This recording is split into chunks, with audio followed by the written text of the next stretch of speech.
Right. So we're going to be talking a little bit today about securing your Compute Canada virtual machine. Um, let's see. There we go. Okay, so let's start with a little tiny spiel about what ACENET is. So ACENET is a regional partner for Compute Canada. So there's a bunch of regional partners like us across the country. ACENET is the Atlantic Canada version of that. There's also, for example, WestGrid and Compute Ontario, I think that's what's called, Compute Quebec. And they serve similar roles in those regions. Because we're going to be talking about cloud VMs, I'd like to point out, for example, most of people's cloud projects end up on Arbutus, which is in UVic, so that'll be the WestGrid regional partner.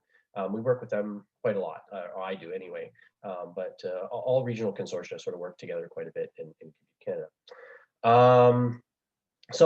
What does that say about more details about what we do, ACENET and also Compute Canada as a whole.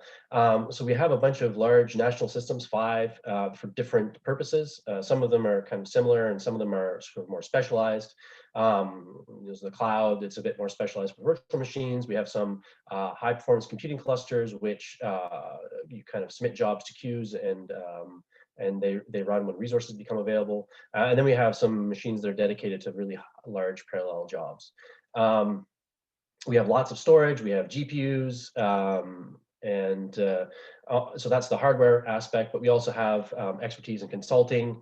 So that's kind of like things that Robbie and myself do. We help researchers with their projects, advise how best to use our different systems, and things like that. We also help develop researcher skills. Like, so for example, this workshop and other things like this, we do training and we make documentation available online. So there's quite a lot of those kinds of things we do. Just to give you a quick overview of what the sorts of things we do.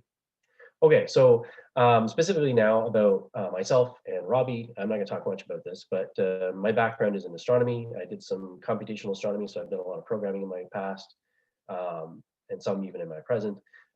My focus at ACENET has mostly been with the cloud. So I've been working a lot with researchers using the cloud, and I interact with the people at Calcu Quebec for East Cloud, and also Arbutus quite a lot, interact with the system administrators there running the cloud. Robbie, you want to say a little bit about yourself? Sure, thanks. So, oh my. It switched slides rather than muting. Okay, maybe I won't use that shortcut. That's those shortcuts we were talking about earlier. I'm still figuring them out. Yeah, so I'm Robbie MacGregor. As Chris mentioned, among our group, we have a variety of specializations and things that we can support users in. On my side, my background is that I'm a computer scientist with a focus on authentication and what they call usable privacy and security. At ACENET, I am the cybersecurity administrator. So it means, kind of I'm where the rubber hits the road day to day on the information security side of things. And mostly today, yeah, we'll be focusing on authentication. Okay. So a little bit of an overview of our talk. So we're kind of coming from the point of view that either you've gone through the quick start guide and spun up your first VM and have kind of that level of expertise, or you've already got your cloud project and you're sort of thinking, okay, before I start getting into this, what do I need to know about security? So we're kind of expecting that you're planning to use the cloud, you've thought a little bit about using the cloud, you've either just dipped your toes into using it or are about to. So one thing I'd like to sort of mention is, mention is maybe not the right word, but I'd like to bring up front that the whole talk is really based around this, is that before you start working in your VM or shortly after, you really need to start thinking about security and all of those kinds of things. And Robbie and myself both have young toddlers in the house. Mine is really interested in construction machinery. And we've been watching these videos online called Blippi, where he operates these machineries. But the reason I'm bringing this up is because in the video I was about to show, Blippi's really excited about using this excavator. It's kind of like me, or maybe one of you guys, you get your first VM and you're really excited about using it, but you need to think a little bit about safety. So I'm just going to quickly play this video just to. Now it's time to operate because I think it's kind of relevant, hopefully. Let's go!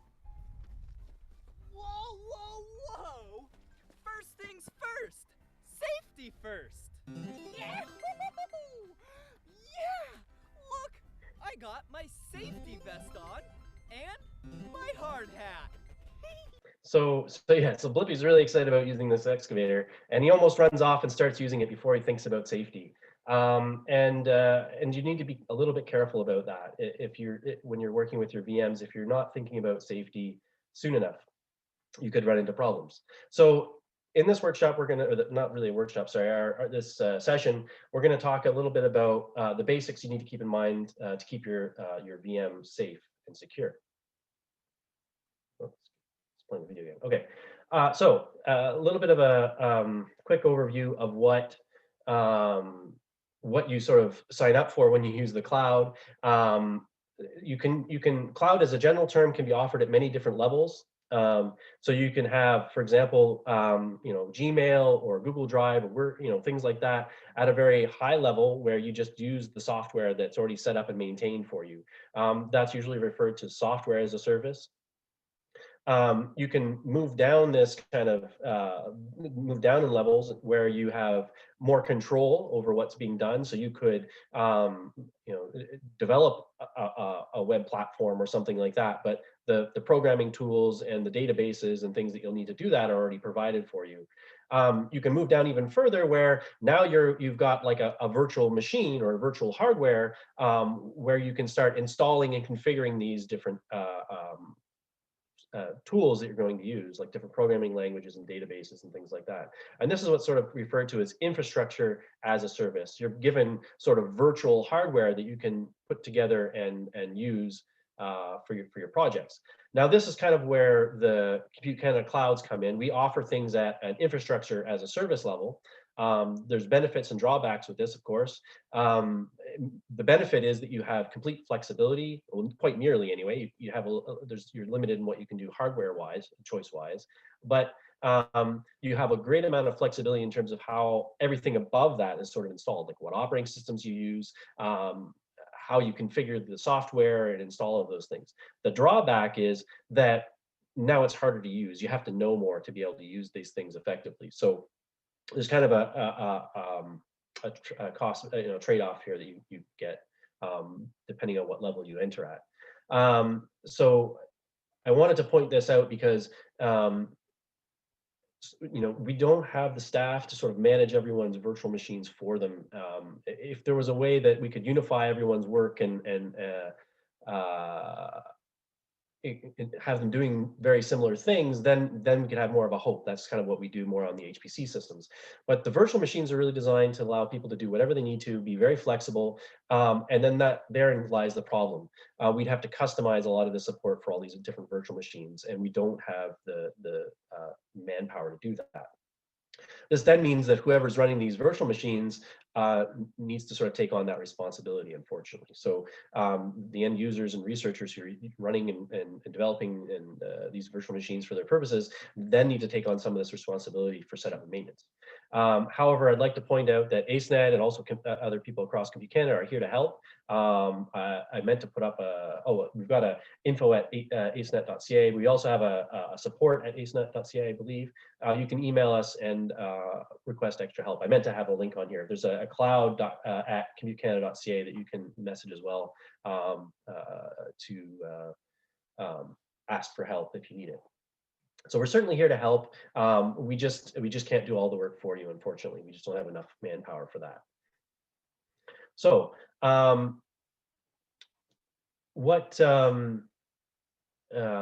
going to talk a little bit about some basic security and principles and practices. Now, this is kind of a general, these are some general ideas that kind of apply to virtual machines or any kind of server that you might be wanting to set up. And these even to some degree apply to your laptop or any computer you want to run. So the first thing I'd like to mention is that security is best in layers. So if you have one safeguard for something and you think, oh, I'm good, I'm safe, right? If you've messed something up or you accidentally turn that off, is there something there to catch you, to keep you safe. So it's good to have multiple layers, so that if one layer fails, you'll have another layer to prevent a breach or intrusion or something like that. Another idea that's good to keep in mind is principle of least privilege. So if you need if a piece of software or something you're running needs permission, or even a user needs permission to do something, you should probably only give it access to the things it needs to do that. And whatever levels of access it needs, whether it needs to be write or read and things like that. So try to limit access to files, to VMs, as much as you can. Another idea is to sort of separate different components. So for example, if your project requires a database, put that on a different VM than, say, for example, the VM that's serving up your website.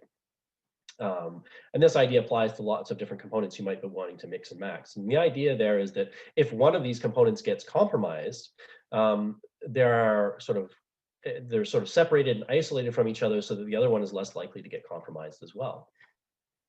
On top of that, you want to be monitoring what's going on in these virtual machines or servers or whatever, just to know if there's anything weird happening, so that you can start to think about,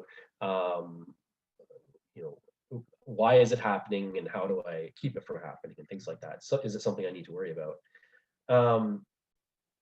It's always good to keep software and operating systems up to date, because they're being new security fixes are being released as new vulnerabilities are discovered.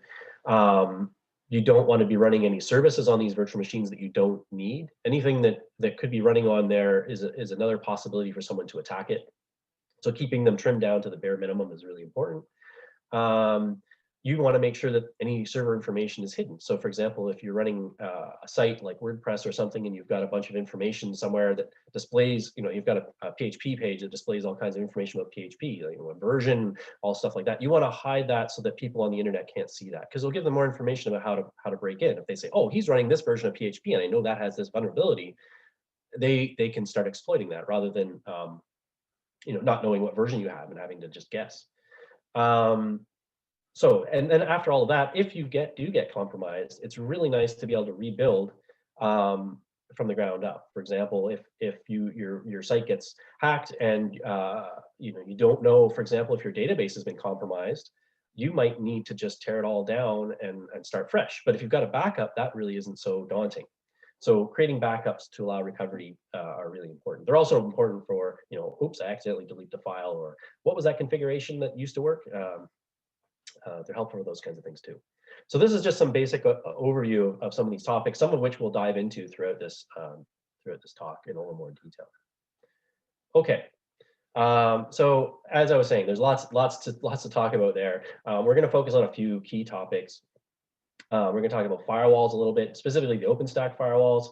We're going to talk about, or Robbie's going to talk about SSH security, and also he's going to talk about logs. And I'm going to talk a little bit about backups, mostly about what you can do with backups within OpenStack, but just and mention a little bit more about what you can do outside of OpenStack as well, and why you might want to use other things besides just the OpenStack backup utilities. Okay, so this talk sort of assumes that either you've just gone through the quick start guide or you're just about to. So taking it on the side of you're just about to, you may not know all the details about how to create your first virtual machine. So we're going to walk through that hopefully pretty quickly here, and just to give you an idea of what's involved in creating a virtual machine. And I think it'll help frame the rest of the talk about where security comes in and what sorts of things you need to think about in the process to help keep things secure. So you've got your new cloud project. You're probably just gone to or about to go to Arbutus Cloud, and you'll be greeted with something that looks like this, where you type in your username and your password. Once you get in, you'll want to start creating a virtual machine, for example.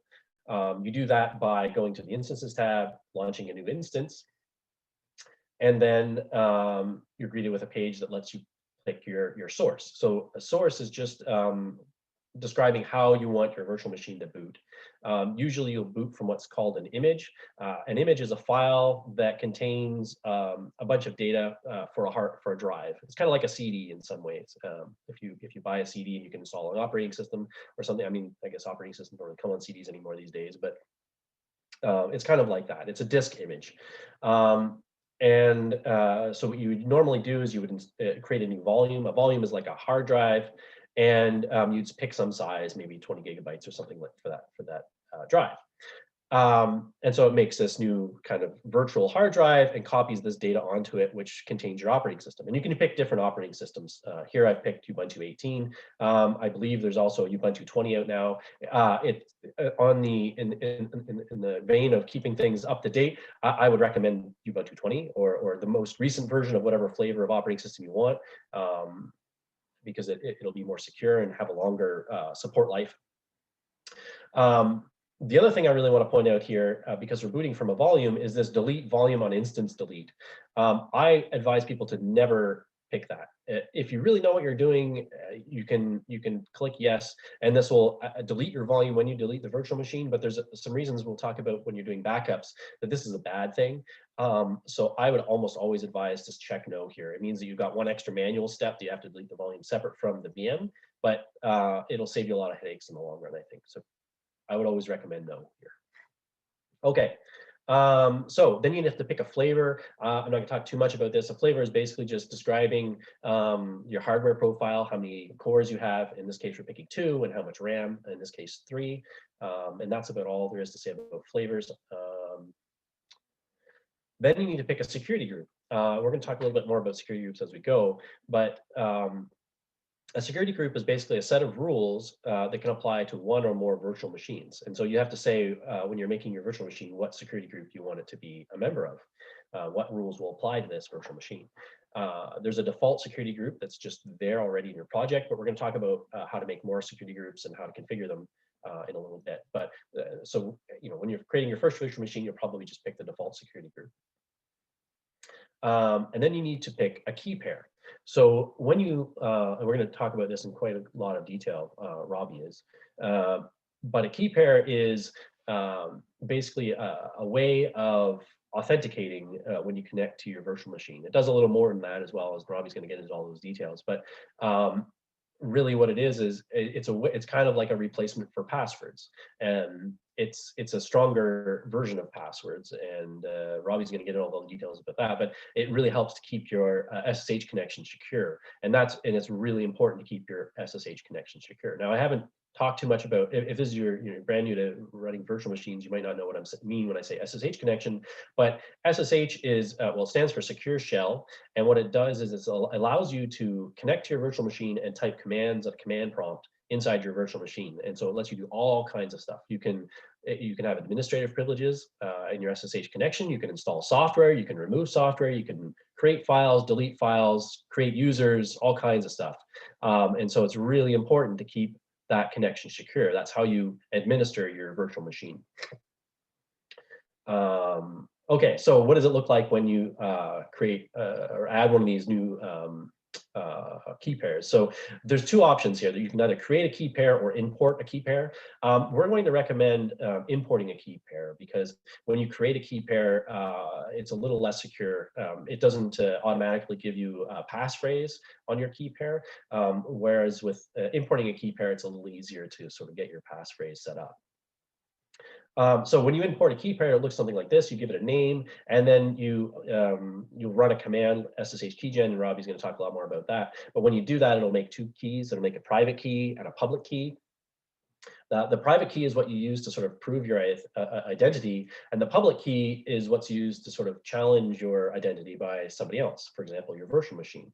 So you would take your public key, and it'll be just a text file. You can copy it. It'll have a bunch of funny characters in it. You can copy it and then paste it into this text box. And once you do, you can click import key. And then you can use that key throughout all of your OpenStack projects. I mean, you may want to use different keys, but it'll be available for you to use on all your virtual machines and things like that. So you don't have to make a new key pair all the time, or import a new key pair all the time. Okay, so now you've got your virtual machine. That was the final step. Once you select your key pair, you can usually click launch after you filled in the rest of the form. And then you have a virtual machine. This shows up here, and this under instances, I've got a virtual machine showing here. But before you connect to it, there's a couple extra things you need to be able to do. Right now, it's connected to a private network is sort of meaningful within your OpenStack project. So virtual machines within each other can address each other, but you can't address them from the outside world. So in order to be able to address a virtual machine from the internet, you need to associate a floating IP with it. So this is what this, you click on this drop-down box next to the virtual machine, and you click associate floating IP. And then a little pop-up will come up like this, and you can either pick one from this drop-down box, or if you don't have any yet in your project, this is the first time you've ever done this, you can add this, click this plus sign and choose to allocate one to your project. Floating IPs stick around with your project unless you specifically release them, so you can add and remove them from virtual machines without losing access to that specific floating IP, which is nice. Okay, so now you've added that floating IP to your virtual machine. So can you connect yet? Not quite. So when you first create your virtual machine, you've made it part of this default security group. Unless you've done anything else, it doesn't have the rules in that security group to allow you to connect. The starting security group is fairly restrictive. It only allows your virtual machine to talk to other virtual machines on the private network or call out to the internet, but the internet can't see into your virtual machine, which is nice. It's nice that it keeps that kind of locked down as to start. But to access it, you need to manage the rules on that security group your virtual machine is a part of. So to do that, you would go to Network Security Groups and click on the Manage Rules button beside it. And that brings up this list of rules for your security group. So to access your virtual machine, you actually have to add an SSH rule. I've actually got one here already. And then you would click the add rule to add a new one. So when you click that, you get a dialog box that looks like this. There's a drop-down box here. You can pick a bunch of different protocols, including like custom protocols for UDP or TCP. But SSH is already nicely configured for us, so we can pick the SSH rule from this drop-down box. You can, and then what you need to do is you don't have to give it a description. I recommend it. This is a new feature, a fairly new feature for OpenStack, and I use it all the time. When you're making multiples of these rules, it's really nice to be able to say this rule is to allow access for person X or laptop X. So I usually put a description in here because then you know, oh, that person doesn't need access anymore, I can remove that rule later. But it's really hard to sort of tease that stuff out if you don't have a description. So I really like putting in descriptions. I don't bother on some OpenStack things, but this is one where I think it's really important. So then you can pick different ways of sort of specifying your rule. I think a security group is one, which allows you to give permissions within a security group. But when you're talking about connecting from the outside world, you want to use something called CIDR, which stands for classless interdomain routing, and I'll talk a little bit more about that later. But basically, it allows you to specify a particular IP address or range of IP addresses that you'd like to connect from. I don't know about you, but I don't know what my IP address is. I have to look it up every time. And there's this nice little website that does that for you. There's a couple different IP addresses you can think about. There's like your private IP address, like if you're connected to a router or something. But we really want your public IP address, and this URL will give it to you. So once you have your public IP address from this page, it'll just be a bit of text on the page that tells you your IP address. You can plug it into this box down here, and then usually you want to put /32 on the end. And we'll talk about that a little bit more later, but that basically just says, I want you to match this IP address exactly. So only this IP address is able to connect. Yeah, Jessica's mentioning another one in the chat that's good too. Okay, so now that you've got your VM created, you've added a public IP address to it, and you've opened up SSH port for your particular IP address. How do you connect? Well, it depends a little bit on what machine you're connecting from. If you're connecting from Linux or Mac, you probably will want to open up a terminal and do something like this. If you're on Windows like me, you'll want to use something called MobaXterm. There's also things like, there's other tools as well you can use, but MobaXterm is kind of a nice, easy one. And so you'll see it, you'll start it up and you'll want to click on the SSH session and put in your information. So what do you need to know to connect? Well, you need to know the public IP that we've associated with the virtual machine. You need to know the username on the virtual machine. When you first create a virtual machine, unless you do anything special, the username is usually the same as the distribution that you've used. So if you've used Ubuntu, the username is Ubuntu, CentOS, it's CentOS, etc. You'll want port 22. I think that is automatically populated when you pick SSH. And then you'll want to specify your your private key. So you'll have to go search for a path and find it on here. If you're connecting on the command line, you'll do the same sort of thing. You use this SSH command, -I to specify where your public key is, and then the username and you'll replace that with your public IP address. There's more details. If you want to see all the gory details and maybe have some more, I've gone through this stuff pretty quick. The quick start guide again that I mentioned earlier, it might be a little bit better pace to fill in some of those gaps if you do have some still. Okay, but I really wanted to just get through that really quick because that's just kind of setting the stage for the rest of the talk. And the rest of the talk is really about, okay, now that I've got that virtual machine created, how do I make sure it's secure? So out of the box, that quick start guide setup that we went through, you've already got a fairly secure system. So by limiting access to port 22 only to a specific IP address, by using key pair authentication, and choosing the latest version of the operating system, you're already in pretty good shape. The trick is to keep it that way. Yeah. And now if you didn't want to do anything else with your virtual machine, you'd probably be okay. But as soon as you start doing more things with it, you have to be considering security all the way, making sure that you're not putting yourself in a bad position. So one of the most important things to keep in mind as you're moving forward is keeping SSH secure. So we already added a rule that's fairly good to limit access or inbound access on SSH traffic to only a very specific virtual machine. We put it in the default security group. You may want to create a different security group depending on who needs to access what. If you wanted, for example, to have multiple people SSHing in to virtual machines on your in your project, maybe you want to make a different security group for each virtual machine if they have different SSH access permissions and things like that. We'll talk a little bit more about that as we go, but it's really important to keep sort of SSH access to a minimum. Only have people who can access it.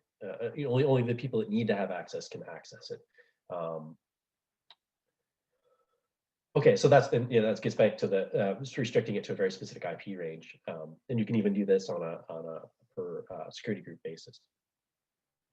Okay, so let's talk a little bit more about this CIDR notation. I talked about it real quick, where you take your IP address, you put it into that little box, and you slam a /32 on the end. Well, the real question is, what does this 32 on the end mean? So I need to talk a little bit about IP version 4 IP addresses. There's also an IP version 6, but that's not something you have to think about too much these days yet, oddly. But you can see an IP address is made up of 4 different numbers separated by dots. Each one of these numbers can range from 0 to 255 here. For example, this one is 255. You can't get it at 256 or 257. And what that means is that you can actually represent each one of these numbers with 8 bits or 1 byte. Because you can basically the number of numbers you can represent is 2, because we're talking binary, to the power of the number of bits, right? Because each bit can have one state, 0 or 1. And if you've got 8 of them, you can multiply those states out that many times. So in this case, 8, and that's how many different states or numbers you can represent. So 8 to the power of 2 is 256. So you can represent 256 numbers, because you start at 0 as the first number it represents, then we only get up to 255 and not 256. So that's a little bit about IP addresses. So the important bit to know is that each one of these that's a bit of a pun maybe, each one of these numbers is 8 bits, and there's 4 of them. Interestingly, 4 times 8 is 32. So what this number at the end is saying is that we need to match all 32 bits in this number. So that's what the /32 is saying. Now, if you have different numbers on here, for example, if you had /16 or /8, what this says is you have to match fewer bits. Well, which bits? It starts with the leftmost number and moves to the right. So if I specified only 16 bits here, then it would match these first two numbers because each one of them is 8 bits. If I do /8, then it's only the first one in this example. So that's a little bit about CIDR. I'm not going to, you can use non multiples of 8 if you want. It gets a little more complicated if you do that. And so I find if I do anything more complicated than this, I'll want to use this tool here, which I mean, there may be others out there, but this is one that I found that's pretty good to convert between CIDR rules and IP ranges. So if you wanted to have a set of IP addresses that you want to allow, like for example, Dalhousie IP addresses or something like that, you could do that using these rules and look it up using this this tool if you don't know what it is off the top of your head. That's a little bit about CIDR and how you can specify these IP ranges. It's good to keep them as restrictive as possible while still being able to do your work. Okay, so let's talk a little bit about security groups. So security groups are OpenStack's firewall. It's a nice, easy way to limit and control who has access to which VMs.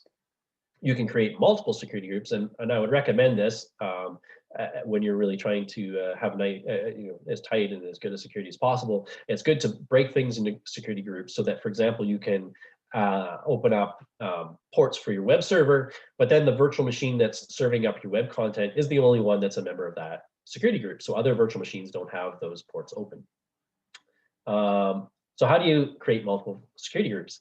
So you go into your project, you click on network security groups, and then there's a create security group button where you can create new security groups. I actually have 2 here already. There's a default security group that you have when you start up, but I've also created a web server security group where you can add access, where I've added access for ports 80 and 443 for HTTPS. Okay. So VMs can be members of multiple security groups. So for example, I want a virtual machine to have SSH access, which I set up in my default security group. And I want to have a virtual machine which serves up web content. So I can make it a member of both the default security group and the web server security group at the same time. And you can do this by going to the instance that you've created, so compute instances and the particular instance here, going to the drop-down box and clicking on edit security groups. And this will allow you to add and remove security groups from your virtual machine. So this is kind of the example I was going through already, like where you're using a web server, where you've opened up port 80 and 443 in a particular security group that you've called web server.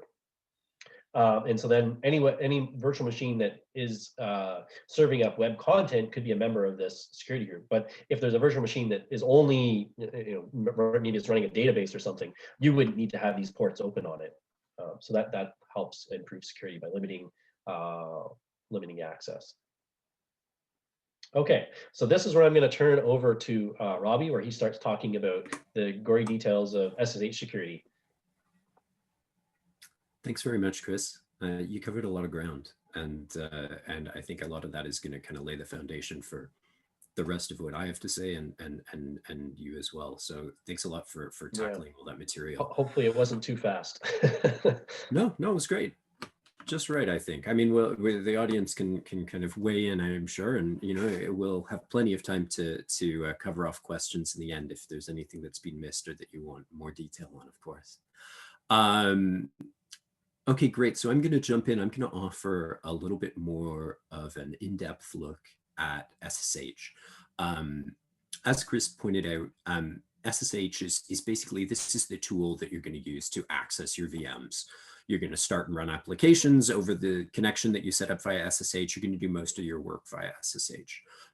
This is where I say, the Oxford English Dictionary defines SSH as, in fact, not the dictionary, but the man page defines your SSH client much as Chris did. It's providing you secure communication. So it's basically a way that you can have secure encrypted communication between your local client machine and your VM, the server that you're working on, a way for you to access the machine and execute commands remotely. Basically, SSH is your window into your Compute Canada VM.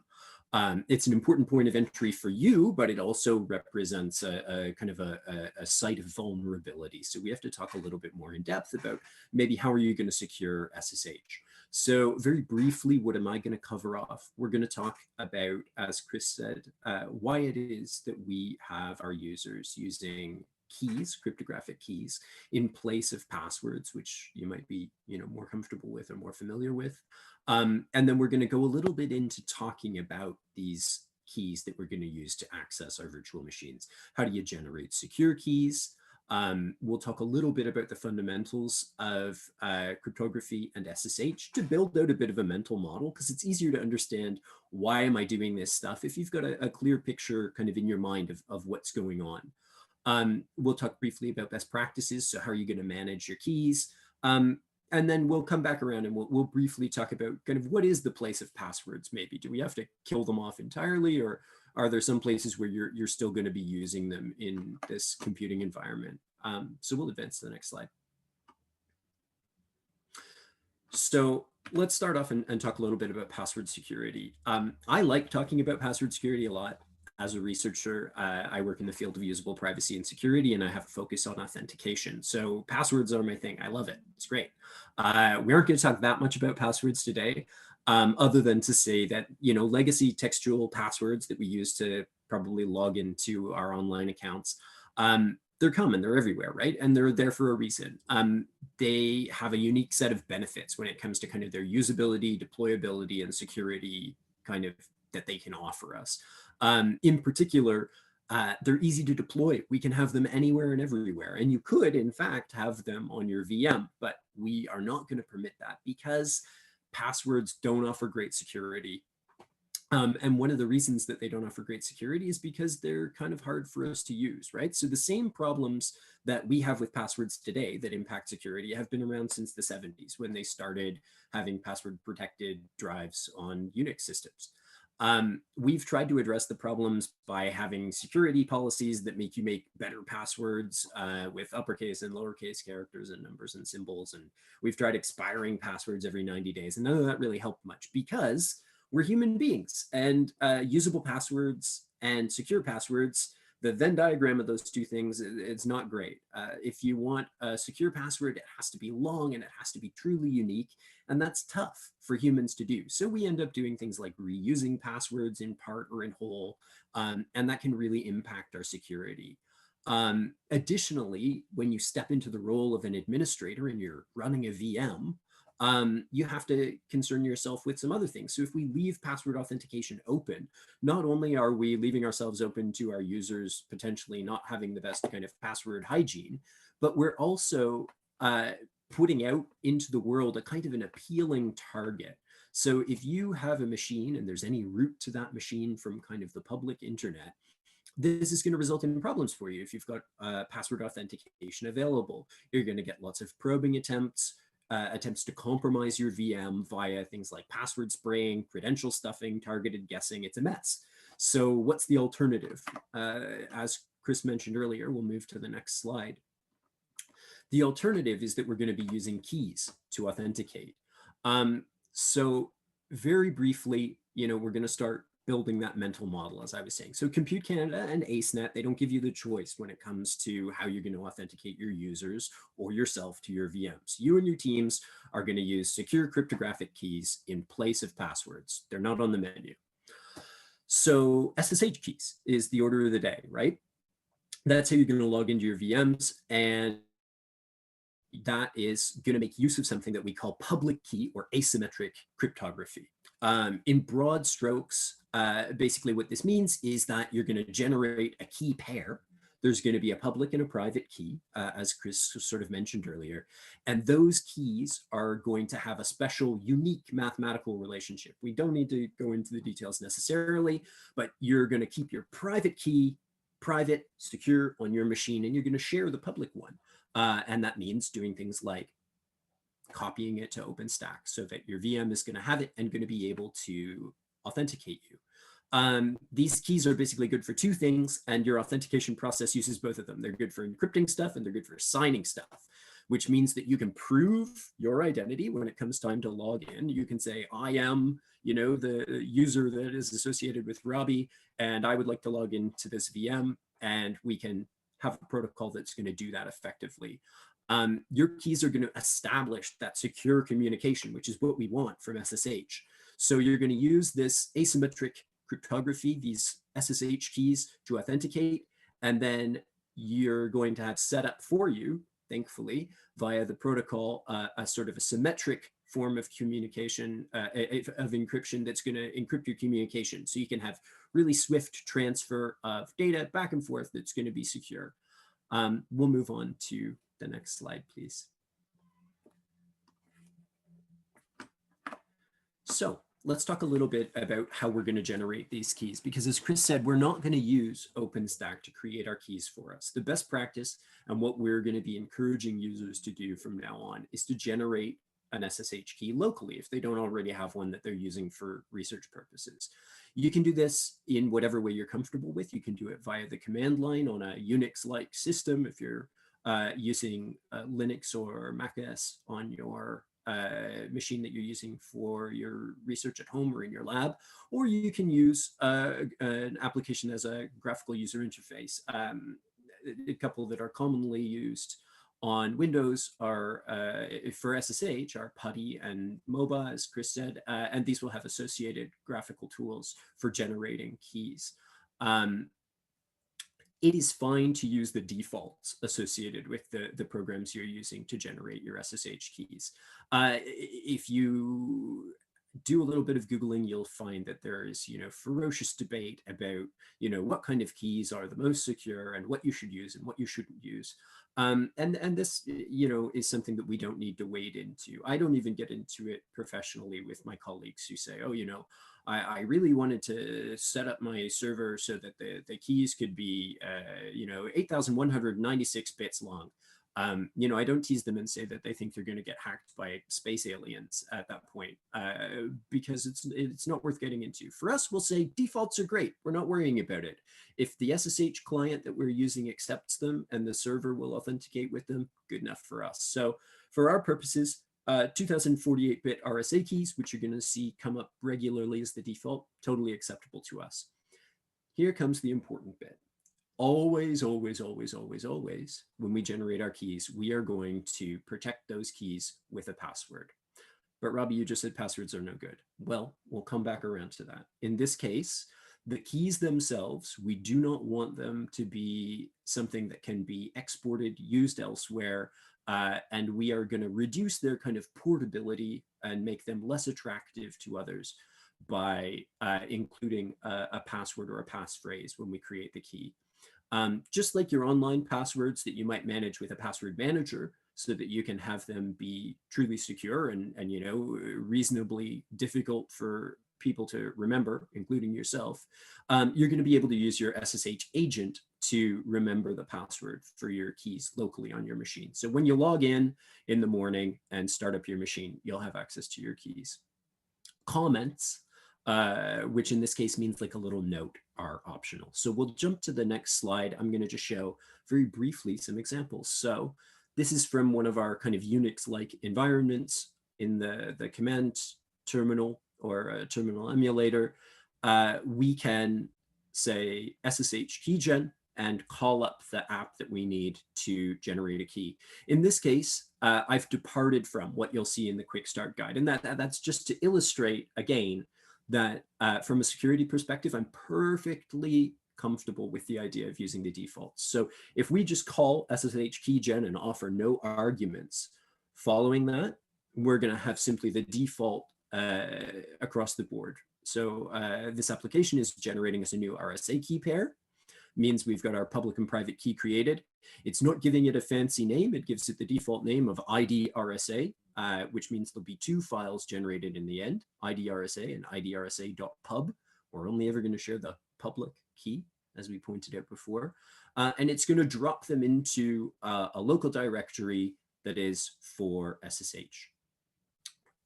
You'll see here that on the command line, we have a tendency not to show any output whatsoever when a user types a password. But there are a couple of lines there related to the passphrase. In this case, we have entered a passphrase, always, always we will, and then the key is generated. The rest is immaterial to us. So next. This illustrates what one might see on a machine running Windows 10. This is another one of my virtual machines that I've got set up for Windows to demonstrate things like this. So this is PuTTY's key generator, a graphic interface that provides you everything you need to create an SSH key that you could then upload to OpenStack and use when you were creating your next instance. In this case, again, we've left the default. So as you can see, we're creating an RSA key. This one is 2048 bits. Here you can see we have gone out of our way to provide a passphrase, and you can additionally add comment or change the comment via the user interface. All right, let's keep moving. So actually, you know what? Before I jump into the SSH précis, I just wanted to give a little shout out. This is not a link that you need to follow down at the bottom here, but there is a firm that made available a whole bunch of free illustrations. I borrowed a couple of them when I made this simple line drawing of how we set up an SSH session.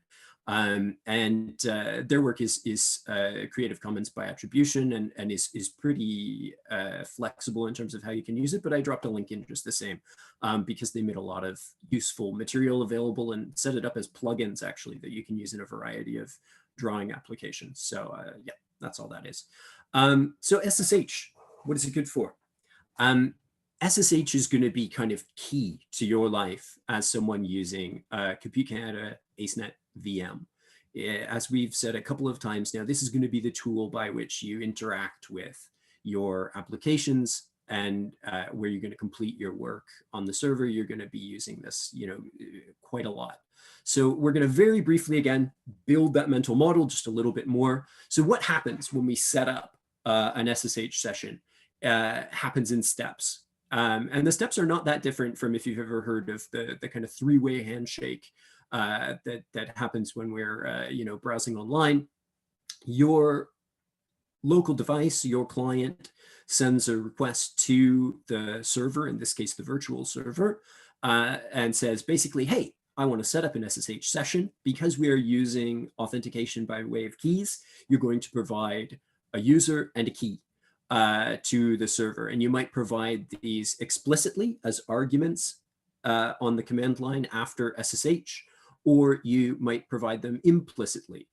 You'll be using your own local user by default, and please look at the keys in your .ssh directory. The server then will send a challenge back, and the challenge works because it has been encrypted with your public key. Again, your public key and your private key have a special mathematical relationship. So the challenge, which is a unique random number usually, is encrypted with your public key, and the only way to read it is with the matching private key, which only you have because you have very good habits. It lives only on your device.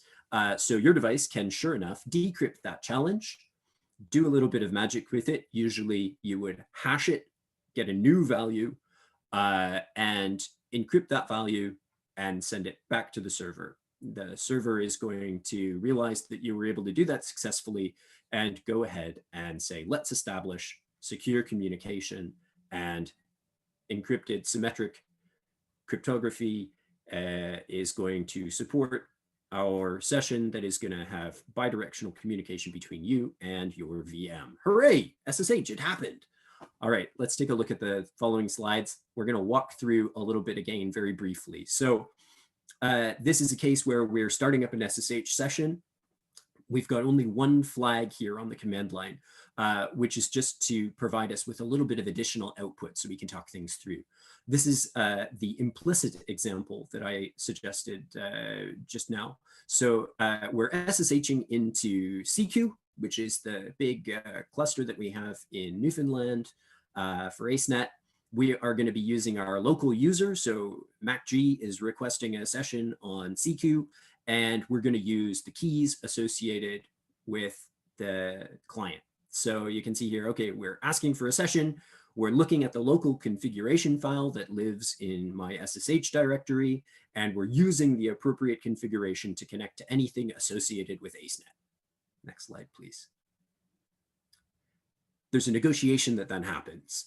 The client and the server talk about the different kinds of keys they might use, what levels and forms of encryption are acceptable to each. The server says, hey, here's who I am. I can prove it. Do you have a key in that or a fingerprint that says that I am who I say I am? And sure enough, my SSH directory does have in the list of known hosts a reference to that VM that I'm trying to SSH into. Yep, sounds good. Let's keep going. Next slide.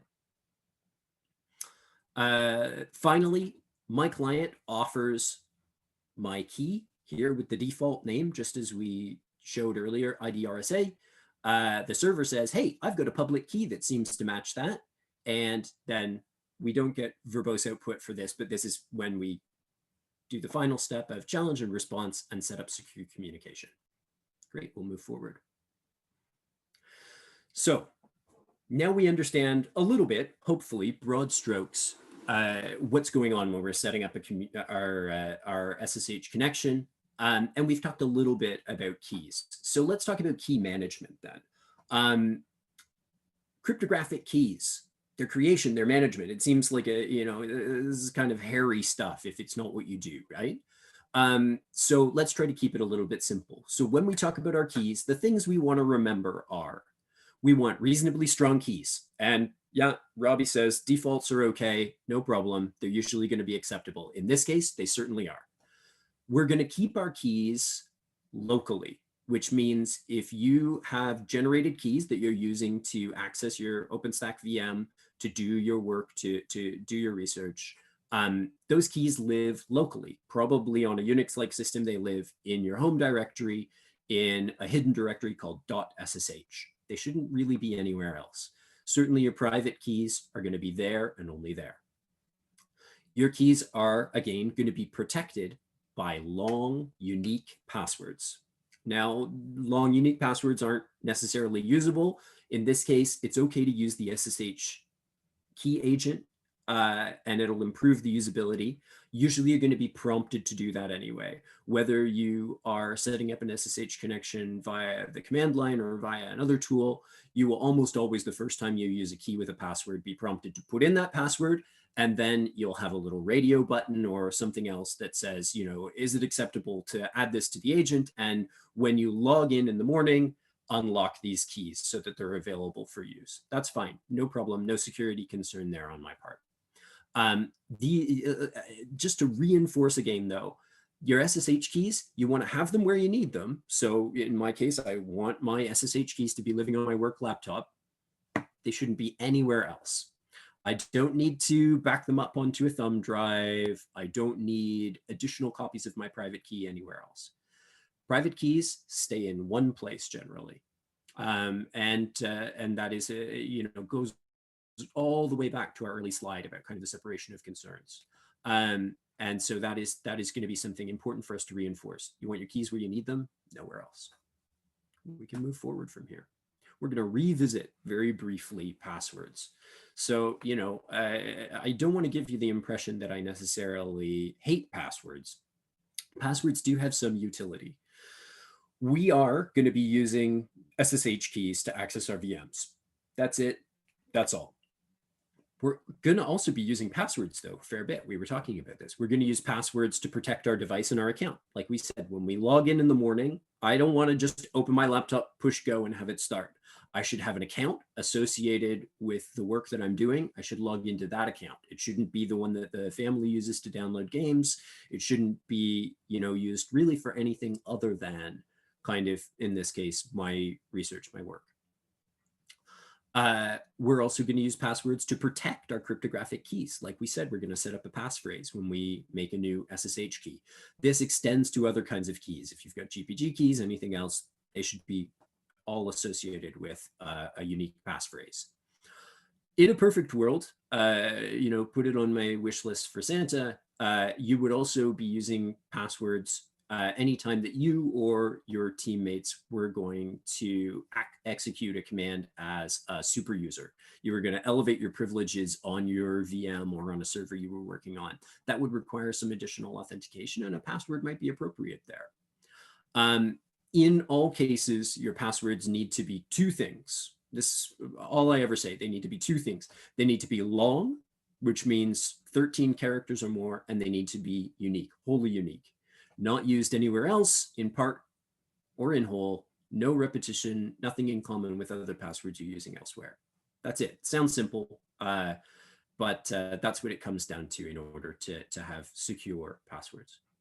So we'll move forward from there. Next topic. So again, the security focus continues, right? One of the things that we need when we take on this role of an administrator, someone who's going to be standing up and running a server or a virtual machine, is that we need to be aware of what's going on. We need to have the ability to monitor and kind of audit the behavior of our device. And conveniently, most of the processes and services that we're running are going to generate logs. There's going to be some output from them. It's going to give us this ability to audit their behavior and keep an eye on things. Logs are great from a security perspective. More generally, they give us the ability to figure out what went wrong. Things are constantly going wrong. You spin up a VM and more or less immediately things go wrong. And the way that you figure out what's going wrong and fix it is you look at logs. So briefly, what are we going to cover off in this section? We're going to talk about logs. Where do we find them? How do we read them? It's not always as easy as you think. What do you do once you've found the data that you think you might need? And, you know, is there any way to kind of make life easier when it comes to this desire to be able to kind of more or less continuously revisit the logs and audit them? So we'll dig in a little bit, and we're going to have kind of a running real world example that I actually built for you yesterday on some of the VMs that I run on ACENET's OpenStack infrastructure. So we'll take a step forward. Something's gone wrong. So, okay, we stood up our VM, great. We installed the software we wanted to install. I know that the security groups that I set up in the beginning, one of them provides for access to the web server. I've got a security group similar to the one that Chris described to you earlier. 80's open, 443's open. I can have a web app. However, I navigate to what ought to be the URL, and I see this dreaded Nginx error. Can't get to it. Okay, well, so what comes next? Let's go to the next slide. Well, we have to figure out where we're going to find the information we need. All of the services and processes that we run on our virtual machine are going to generate some sort of output. In Unix language, generally, we have things called standard error and standard out. So there are going to be outputs, and there are also going to be error messages. And usually those are going to be two separate things that we can dig into as needed. Lucky for us in this case. So how do we figure out where the logs are? We can look to the documentation for the applications that we're running. Often we might want to interrogate the configuration files that either we've generated or that have been stood up when we've installed a new application. Almost invariably, we'll be able to search within a configuration file and find some information about where and how does logging happen. A quick search for like log in your config file is almost invariably going to give you a path to where there's some logging data. Great, good news. On modern Linuxes, like the ones that you're going to be using when you set up your VMs, whether you're using Ubuntu, 20, as Chris was suggesting, or you're using some flavor of RPM-based distro, CentOS or Fedora, you are going to discover that most of the services that are running are managed via this init tool, a tool that kind of starts up processes when your VM starts, that is called systemd. And systemd has some associated tools that are going to be really useful to us when we go and look at logs. Systemctl and journalctl, which people often speak aloud as system control or journal control. System control gives us the ability to look at running processes and interrogate a little bit what's going on. Are they doing what's expected? See some outputs at a glance, see some of the information that's being captured about the behavior of the process. Journal CTL, traditionally, Linux's dumped a lot of their logging data into kind of what's called syslog files. More modern ones use kind of a binary format and then give us a tool that allows us to interact with those binary logs in an interactive way, and that's journal control. Almost all of the applications that you install are additionally going to have logs that exist in a directory that is there for that very purpose, called varlog. So here we've got varlog ellipsis, and this is meant to imply that varlog, the name of your application, is often a good place to start looking if you're trying to find logs and trying to get to the bottom of a behavior or an error. Down at the bottom here, it's important because it's red, you can tell. We've made a brief note. So on Debian-derived distributions like Ubuntu, within varlog, you will find syslog and auth-log. These are going to be an important place to look for security-related information that will relate to attempts to authenticate to your server, to execute commands as with root privileges, with super user powers. There are also places where you're going to see a lot of information about running processes and their behavior. On those RPM-based distributions, CentOS and Fedora, the same two sets of output exist, but they've made life difficult by renaming them. You have messages and secure. It's a distinction without a difference. The files are the same. The other thing that's going to potentially be very important to you when it comes to seeing how people are interacting with your VM is to look at your server's access and error logs. In this case, your web server. So that will in all likelihood be either Apache or Nginx. Let's carry forward with our example. So we know that our web app is unavailable to users trying to access it via the browser. First things first, let's take a look. We'll pull up our system control status and look at the two services that we think we're running. In this case, the VM was supposed to be running a tool to help us with the auditing and monitoring of logs. Kibana is a tool that can provide us with visualization and querying of log data. And so when we say systemctl status Kibana, sure enough, the important thing you see there, if you squint, is there's a bit of green text that says, hey, it's active, it's running, it's behaving as expected. All right, so that service is up and running. Well, what about the web server? Is it behaving as expected? Same command, systemctl status Nginx, which is our web server on this device. Again, a little bit of green text there. That's the clue that says it's running as expected, it's behaving. Okay, so if we know we've got the web server security group in place at the level of OpenStack that should be letting communication in and out, we've got our web server set up that should be serving the application that we're running, and the application is itself running. We've got confirmation. Now what? Send to the next slide.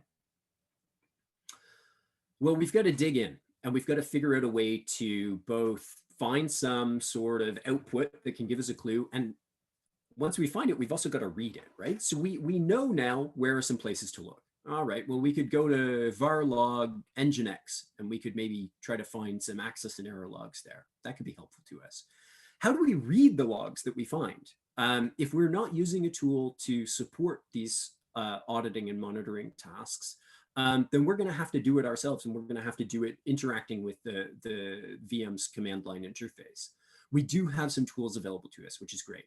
The first one, again, I'd reinforce on modern Linuxes, using journal control is a great way to have interaction with your log data and to be able to see, fairly fine-grained information about what applications and processes are doing, narrow the windows around kind of when you were looking at, what kind of data you're looking at. It's really useful. You'll have to jump into an online tutorial to be able to grapple with it effectively.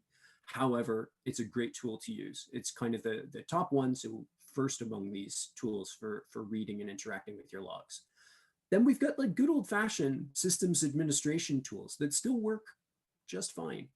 Tail, show me the last little bit of a log. I want to get a hint here. I want to see if what's just happened with my web server holds the clue to what's gone wrong. Tail shows us just the tail end of a file. grep is a utility that has existed for about as long as there have been Unisys and Linux distributions derived from them. This is a way of using regular expressions to search textual output. So if you've got human readable files that are not in that binary format and you're not using journalctl, you're able to kind of read them on the command line. You can use tail to pull the end of a file. You can use grep to find something if you think you've got a sense of what you're looking for. You can additionally expand your output and say, you want a couple of lines surrounding that word you were after. If you want to read through manually, you've got pagers and editors to give you that option. So you can call cat on a file that you want to read, short for concatenate, spit out the data in the file and pass it to more. This is canonically kind of like the oldest, easiest way to read anything in a command line environment. Let's spit up the file, and more just basically gives us the ability to strike the spacebar to page through the data in a log file. Cleverly named, following on from that, we've got less, which gives us the ability to read in kind of a dedicated buffer, a file, to move through it and to do some simple searches. Or you can use your editors. On the command line, you can always call editors like vi or nano, and you might have installed Emacs. If you did, good on you. So let's carry on with our example. So we call tail on our Nginx error log, and we get a couple of lines that all look fairly similar and seem to be showing us an error. So what are we going to do here? Well, we've got a failure. We certainly do. We know we do. And we've got actually a bit of description. Following the note that an attempt has failed, we get an error code, number 13, lucky number 13, and that permission has been denied. Because we're not all, super hackers who know the nature of every error code we encounter and, can cleverly conjure up this data from our heads, what do we do with that? We cut and paste it into a search engine, which is the next slide. And fortunately for us, the error that I created yesterday, which is an error that you can and will encounter if you spin up an RPM-based Linux distribution on your VM and try to set up a web server. The first hit when we put this error message into any search engine is a Stack Overflow page that even before we open it, you can see here on the right-hand side, tells us how to correct this error.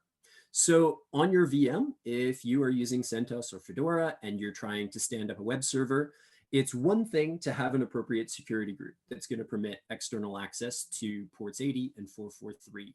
However, these distributions do you a favor by enabling something called Security Enhanced Linux by default.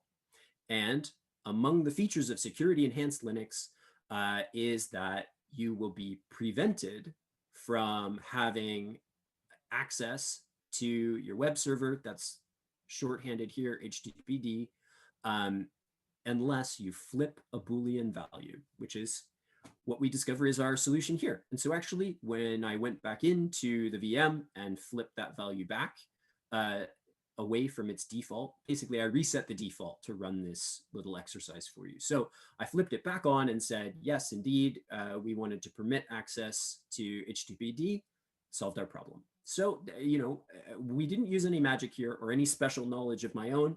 I showed you the tail end of the web server's error log. We cut and paste into a search engine the error that we saw, and we got the solution. It won't always be so straightforward, but wasn't that a nice example? So finally, now, fortunately for me, the VM's got Kibana up and running again, which means, if we take a step forward, I have a tool that gives me the ability to search and analyze log data, and maybe makes it a little bit easier for me to spot things that might have an impact on my security.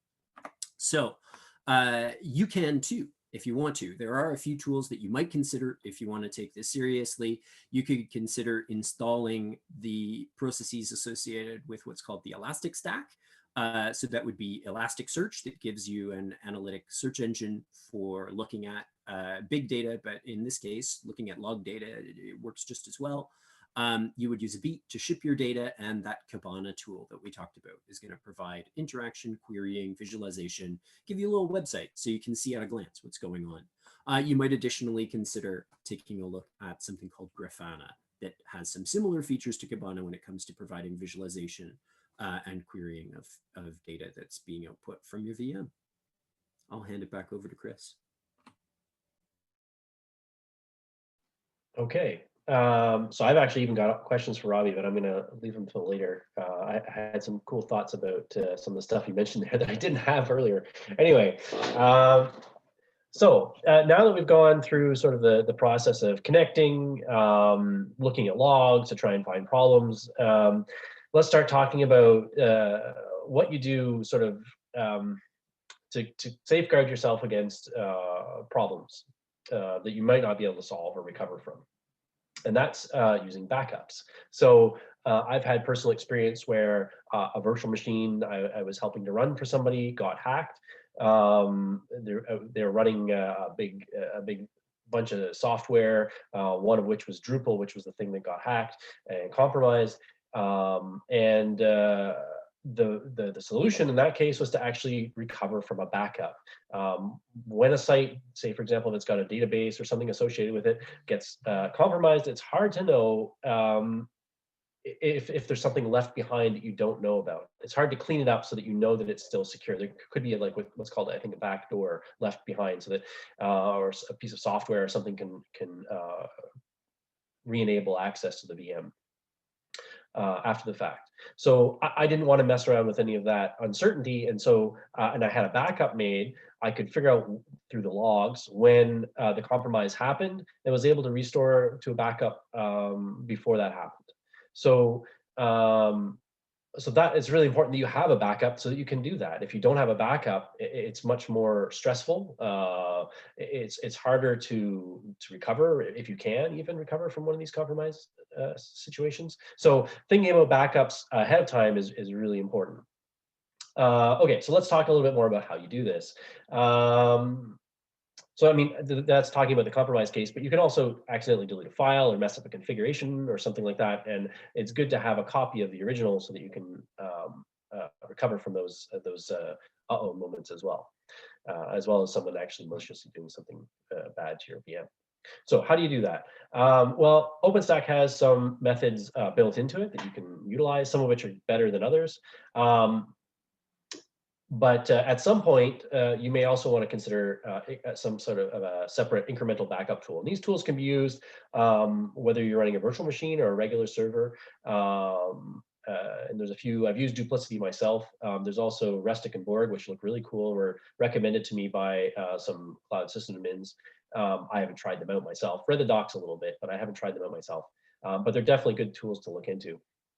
If you are running a site that uses a database, like WordPress or Drupal or something like that, you'll have a database associated with it. And it's important to include a dump of that database so that you can rebuild the database from your backup. So include that. I'm not going to go into details about how to create those dumps. There's various tools depending on what kind of database you're using, whether it's Postgres or MySQL or whatever.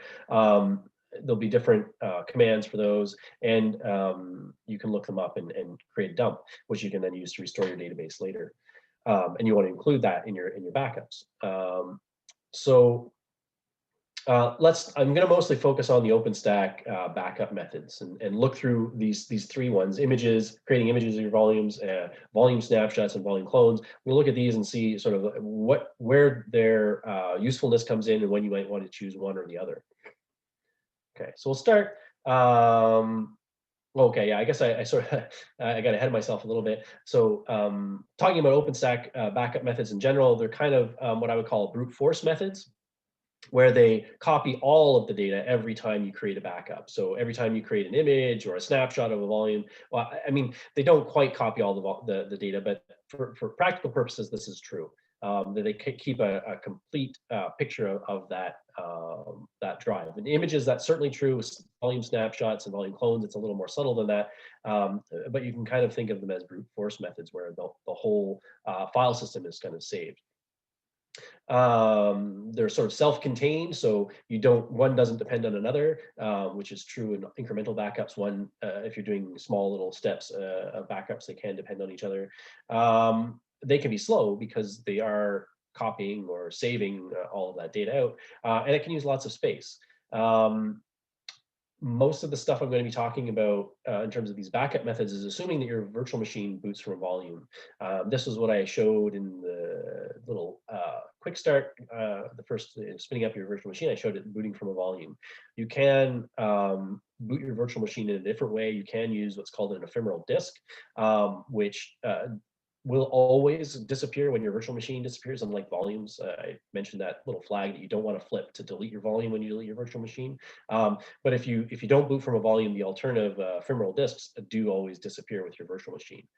So I'm not going to talk about those because usually when you're doing that, you're able to quickly rebuild your virtual machine anyway, and so backups are kind of less important to talk about there. So I'm going to just focus on virtual machines that boot from volumes. And talk about some of these different methods with that in mind. Okay, so the first one that I want to talk about is volume snapshots. These are a little bit tricky. And you probably don't realize this at first when you hear about them or look at the dashboard interface. So what happens with when you create a volume snapshot is it creates sort of a snapshot of that volume in time. So you can say, you can make a snapshot and then continue adding things to that volume, and then you can create a new volume from that snapshot at a later time. It sounds in the face of it to be pretty cool. A few things to note though, as we start to dig in and trying these things out. So one thing is it will use your storage quota. That's not a big deal. If you are planning to use volume snapshots, you can sort of factor that into your request and make sure you have enough storage. It depends on the original volume though. So if you create a snapshot of a volume, you can't delete that volume later and still have access to the snapshot. In fact, OpenStack won't even let you. If you try to delete the volume when you have a snapshot of it, it just won't work. Worse still, and this is a bit of a tricky thing because I don't think it's obvious until you actually go and do it, is that if you create a volume from a snapshot, so you have a snapshot that you saved at some point, and you will later say, oh, I want to make a new volume that I'm going to start working from that point in time where that data was, you create a new volume, does that just fine. But now it's like, okay, now that I've got that and I've got that all good and working, I want to get rid of all the other stuff, right? I want to get rid of the old volume and the snapshot and all that stuff. You can't. In fact, what happens is OpenStack looks like it's going to do it for you. You click on the little button and say, go get rid of the snapshot, and it says, success. We've queued up your snapshot to be deleted. It doesn't actually delete it. It just puts it in a queue to be deleted. As far as I can tell, it doesn't actually happen. Your snapshot stays there. Your volume, which you can't delete because there's a snapshot of it, also stays there. And so you have to delete this whole chain to get back to your, and then that's kind of makes snapshots mostly useless, right? You can't sort of, you can't do this, you can't create a snapshot. And so you're always going to be making this big long dependency chain that you can't ever roll back to sort of what you need. And so it'll just slowly gobble up more and more of your quota. So I don't really ever do anything with volume snapshots. I find them not particularly useful. But the other two options that I mentioned are pretty cool and pretty straightforward to use. So we're going to talk about those in more detail.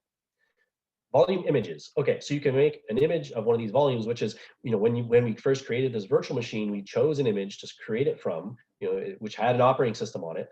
After you've been going and installing Nginx or Apache and doing your configuration stuff and setting things up, you can create an image of that volume in that state that it's in. Which is pretty darn cool, which you can then create a new virtual machine from. You can do other things. You can download it, you can upload it, you can use it with VirtualBox on your virtual machine on your desktop. So those are all really cool. There are some downsides to it though. It can be slow to create these images. There's a lot of data movement that has to happen. That has to be copied out of the backend sort of volume manager to another machine, and then that maybe has to finagle some different virtual machine image formats and things like that, and do some conversion. So it takes a little bit longer. And for small volumes, this isn't too big of a problem. But as they start to get larger, this can get slower and a little more cumbersome, especially if you start doing things like downloading them, right? Like if you want to create an image of a volume, download it for to keep it safe in case something bad happens, or play around with on your local machine. This can get pretty cumbersome. And actually, the recommendation by the cloud system admins is any volumes that are bigger than about 150 gigs, please don't create images of. You can run into problems. In fact, I got a nice message. This was several years ago, I think now. I got a nice message from one of the East Cloud system administrators where I was trying to create an image of a volume that was 500 gigs. And he said, "What are you doing, Chris?" And I'm like, "I'm just making an image of this volume." And he said, "Don't, please don't. You're bogging down the whole cloud for everybody. Please don't do that." And so I stopped. And then I said, "So what do I do if I can't do this?" And so he told me about a few different options, one of which is volume cloning, which is pretty darn cool compared to images. So images are very useful because you can download them and move them to different clouds, use them on your laptop, but only to a point where things aren't too big. So this kind of has been decided upon to be about 150 gigs where you want to stop doing this kind of thing. But they're great tools up to that point. So if you've got a 20 gig root drive or you've got your software and stuff installed, images are a great option there for backing up. A couple things though, beyond that size limit is that the volume, before you make an image of it, has to be detached from your virtual machine. If this is like an extra drive besides your boot volume, you can unmount it in your VM and then detach it and create an image of it and then reattach and remount. That's not too bad. You just have to make sure you don't, nothing fails that needs to access that data or something like that. But you can do that. It's a little bit trickier if you want to do the root drive, though, the drive that the boot drive that it boots off of. And the reason is that you can't just detach a boot drive from a virtual machine. You have to actually delete the virtual machine first. Now, if you didn't check that box that I told you to, the one that says delete volume on virtual machine delete, this isn't too bad. It's a little annoying, but you'll still have your volume. You can create your new you can recreate a new virtual machine booting from that volume. All your data will still be there in your configurations. And so that's not too bad. So you delete your virtual machine, create an image of your volume, and then recreate your virtual machine if you're doing that on the boot volume. So it's a bit of an annoyance, but not a showstopper for using images. And they can have a lot of nice uses. So what does that look like? So if you go into the volumes, I've made a little temp volume here. It's detached already from my virtual machine. It says it's not attached. In fact, it's also not bootable, so it's not the boot drive. But then I can upload it to an image. And I click that box, and it gives me a few options of things to choose from, like, for example, what format. Two popular formats, or two formats that I've used quite a bit, is QCOW2. This is a format that works very well with OpenStack. And so if you're creating an image that's going to continue to live in OpenStack, or it's going to be moved to a different cloud, like, for example, from Arbutus to East or something like that, QCOW2 is a great format to use for that. If you want to use your image with VirtualBox locally, VMDK is a good format for that. You can, for example, download a QCOW2 and convert it to a VMDK file locally, but that's an extra step. So if you know that ahead of time, just pick the VMDK file if you're going to know you want to use it with VirtualBox. So that's how you create one.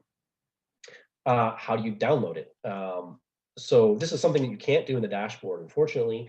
I find that a lot of kind of extra functionality that's not critical to the running of your virtual machine is kind of relegated to the command line tools. I'm not going to talk about how to install those too much. I'm going to mention a few commands to do various things with your images, but we've got a link out to some documentation about how to set up command line tools. You can set them up on most machines. For example, you can set them up on another virtual machine. You can set them up on one of our clusters. And or on your local machine. And so then once you do, you get a command prompt back where you can type commands. There's some authentication you have to set up with OpenStack so that you can connect to your project. But once you do, you can start doing things inside your project on the command line. And so one of the things you can do is take a look at the images you have. So in the last slide, I created an image of my temp drive, and I actually called the image the same thing. So I type in OpenStack image list. It displays a list of images. It gives me an ID that's associated with that image and the name. And so then I can do this next command, which is OpenStack image save. And this command, the way I'm using it here, allows me to actually download the image. So I use this option -- file, and I specify where I want the file to go. I know that when I created this image, I use the QCOW2 format, and so I can give it a file that I want it to create, and I can append the format on here, QCOW2. This isn't strictly required. I could put anything in here, but I find it really handy to know what format I downloaded it in. And I find the easiest way to do that is to put .QCOW2 or .vmdk on the end. And this can be problematic if, for example, you want to upload it to a cloud and you forget what format it is. And we'll talk about uploading to the cloud soon, maybe in the next slide. But that's the way I would recommend it. And then finally, you need to specify the ID for the image so it can actually go and find it there. And so we've got links out to some documentation about how to use these command line tools in a little more detail. Okay, so you can also upload an image from your local machine to the cloud. This with the OpenStack image create command. Again, you need to give it a file. So this is the path to the image we just made. And you need to tell it the format. Now, here's where it's important to know what format it is. In this case, it's going to be QCOW2. It was VMDK. I need to put that there. And then give the new image that's going to appear, the new name for the image that's going to appear in your OpenStack project. The format is important. If you don't specify this, it will go up as a raw file format, which is sort of the default file format. And if it's actually a QCOW2 file or a VMDK file, OpenStack will have problems when you start to go and try to make virtual machines from it. It'll look okay, but then it just won't work. So make sure that you do keep your format straight when you're downloading and uploading your images. Okay, so that's all I'm going to say about images. They're pretty cool and pretty handy, as long as you don't get up to that limit of 150 gigs, and you might even want to keep it below that if your internet speeds aren't too great. So volume clones. So this is the tool that the East Cloud administrator, Mark Robbie, told me about when I was making that 500 gig image that he didn't like so much. So volume clones, you don't need to detach your volume from your VM, which is pretty awesome. So that means we don't have to delete our virtual machines to take a volume clone of the root volume or the boot volume anymore.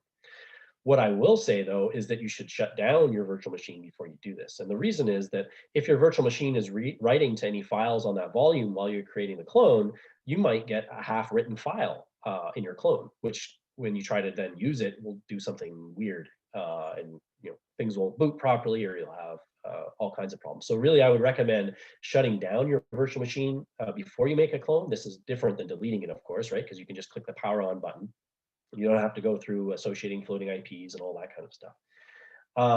So then you can create a clone from that volume once you've shut it down. There are some great things about this. It's fast, so you don't move as much data around. It also means that you can do it for larger volumes because it doesn't have to do this conversion and copying and things around. So you can do it for larger volumes. It does not depend on the original volume. So you can, at least in any obvious way to the user, you can go in and delete that old volume if nothing's attached to it and still use your volume clone, which is really nice. It avoids that snapshot, that volume snapshot problem that you get, that dependency chain you get with volume snapshots, which is really a killer for its usage. Okay, so how do you make a volume snapshot? Unfortunately, there is no good way to do that through the OpenStack dashboard. You need to use these command line clients again. You can either do this using the OpenStack dashboard. You can look up the information about the volume you want to clone. I just use the command line tool since I'm going to have to use it anyway. I use the OpenStack volume list command. It showed me information about the volume. Again, its ID and name are important. Also, the size is good to know when you're doing this. So this is the command that actually creates the volume clone. So OpenStack volume create. So it's creating a new volume. And you specify the source. And so this will be the ID of the existing volume that you already have. It could still be attached to a virtual machine. Hopefully you shut it down though. And then you want to specify the size of the new volume. In this case, I'm going to use 20. You could use a different size, but I would not recommend it unless you know what you're doing. So you can use a size of 20 in here and then the name of the new volume and run that command. It'll make you a new volume, which clones all the data in the other one. This is a link out to some documentation about this in great detail. Now I'll mention really quick, if you use a smaller size, I would worry that you'd have serious problems that are not recoverable. But if you use a larger size, what's likely to happen is that you attach the volume to your virtual machine, start using it and say, hey, it looks like it's still 20 gigs. What gives? I gave it 40 gigs. Where's my other 20? Well, the thing is, it depends on your file system. Your file system doesn't know there's another 20 gigs there. And so you have to do something called a file system resize to make access of that, which can be a bit of a it can be done. It takes time and it can fail and yada, yada, yada. So you have to be, I wouldn't recommend doing that unless you sort of know what you're doing. So I would pick the same size when you're doing volume clones. And if you don't, if you really need to make it bigger, maybe talk to one of us and we'll help you out a bit. Okay, so that's kind of the gory details about how to back things up in OpenStack. And they're pretty good ways to do things.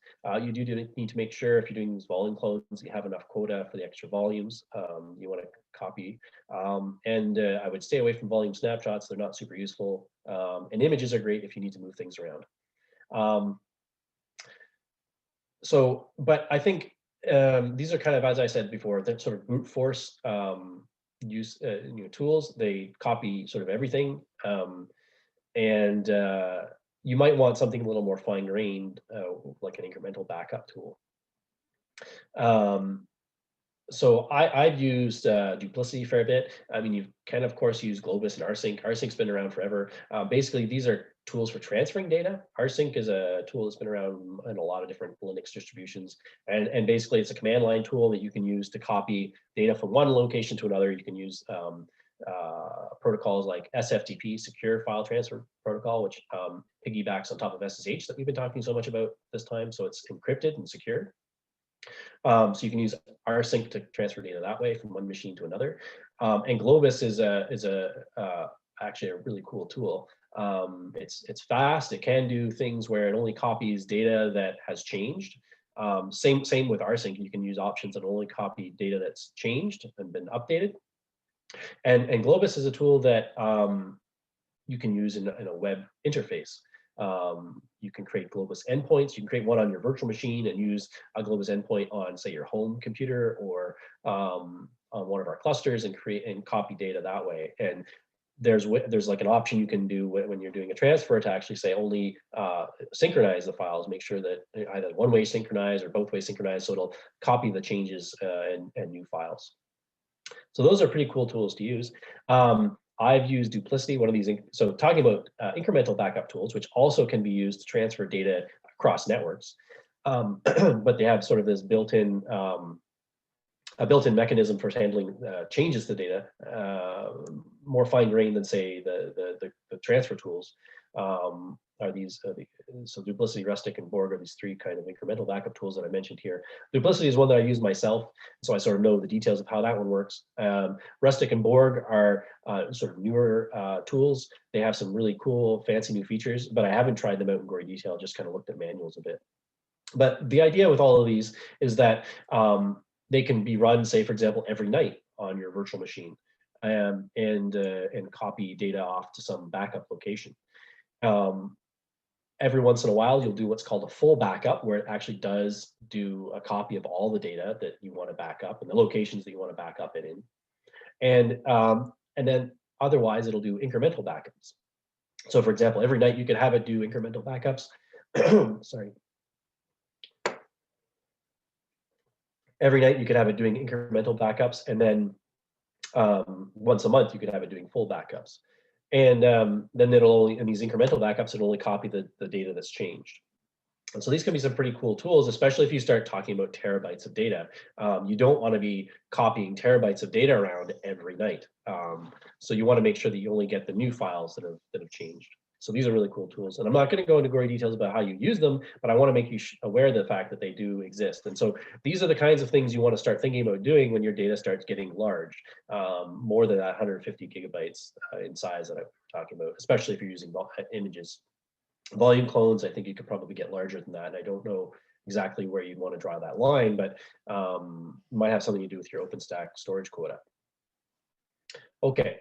So I think at this point, we're about ready to do some questions and discussions. So you can either type your questions in the chat and we'll try to address them, or you can unmute and we'll try to address them that way.